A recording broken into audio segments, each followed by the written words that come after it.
Hello everyone, আজকে দুপুরের জন্য রান্না করব ফুলকপি দিয়ে কই মাছের ঝোল। সেদিন আমরা গিয়েছিলাম আরমান্ডা সিটিতে অ্যাপল পিক করার জন্য, কিন্তু সেখানে গিয়ে দেখি সেখানে শুধু অ্যাপল পিকিংই নয়, সাথে আরো অনেক অনেক ধরনের ভেজিটেবল পিক করা যায়। আর এটা ছিল অনেক বড় একটা ফার্ম। এখানে শুধুমাত্র ভেজিটেবল বা অ্যাপল পিকিংই নয়, এখানে সানফ্লাওয়ারও পিক করা যায়। যেহেতু ফার্মে গিয়েছি, ভাবলাম যে খুব ফ্রেশ কিছু ভেজিটেবল নিয়ে আসি যেগুলো আমাদের খুব পছন্দ।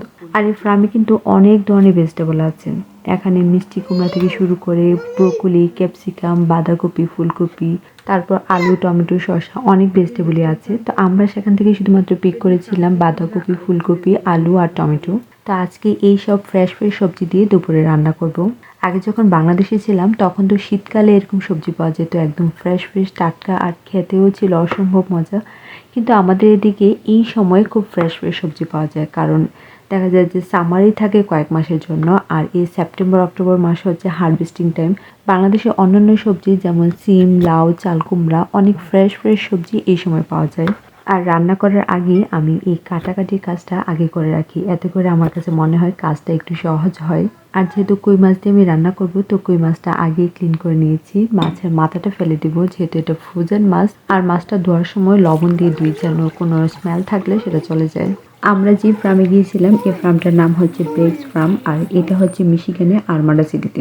ফার্মে যেতে আমাদের সময় লেগেছে 40 মিনিট। তো এই ফার্মে যেতে খুব একটা সময় লাগে না। তো যারা মিশিগানে আছেন, যারা ফ্রেশ সবজি ভেজিটেবল নিজের হাতে পিক করতে চান, তারা কিন্তু অবশ্যই এই ব্রেক্স ফার্মে যেতে পারেন।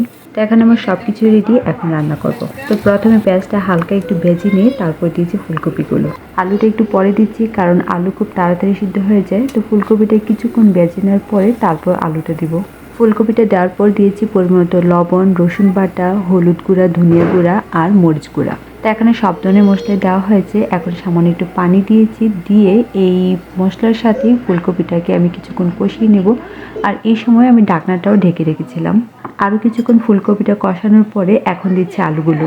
আমরা যে ফার্মে পিকিংয়ের জন্য গিয়েছিলাম সেখানে কিন্তু নিজের গাড়ি নিয়ে একদম ফার্মের ভিতরে ঢোকা যায়, এবং ফার্মের ভিতরে গিয়ে কিন্তু নিজের হাতে যা পছন্দ মতো সবজি তোলা যায়। তারপর যখন রিটার্ন আসবেন তখন তারা চেক করে দেখে যে কতটুকু হয়েছে এবং সেই পরিমাণে বিল করে।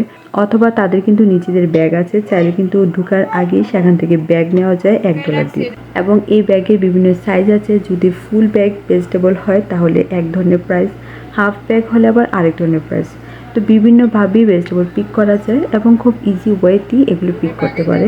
যেহেতু নিজের হাতে পিক করা যায়, এটা একটা মজাও আছে, তাই অনেক মানুষই এখানে যায় নিজের হাতে পিক করার জন্য। আর এদিকে কিন্তু আমার কই মাছগুলো ভাজা হয়ে গেছে, আর ফুলকপি আলু প্রায় সিদ্ধ হয়ে এসেছে। তো এখন ফুলকপির সাথে মাছগুলো দিয়ে দিব।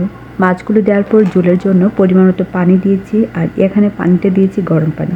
আর রান্না করার সময় যখনই কোনো ঝোলের প্রয়োজন হয় তখন কিন্তু আমি সবসময় গরম পানি দিই। এতে আমার কাছে মনে হয় রান্নার টেস্ট ভালো থাকে। আর সবশেষে দিয়েছি টমেটোগুলো।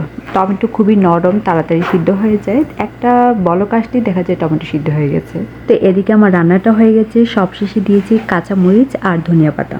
এরকম সবজিগুলোতে যদি কাঁচামরিচ, ধনিয়া পাতা দিয়ে রান্না করা হয়, তরকারির টেস্ট তো বেরিয়ে যায়, অসম্ভব সুন্দর একটা গ্রানও আসে।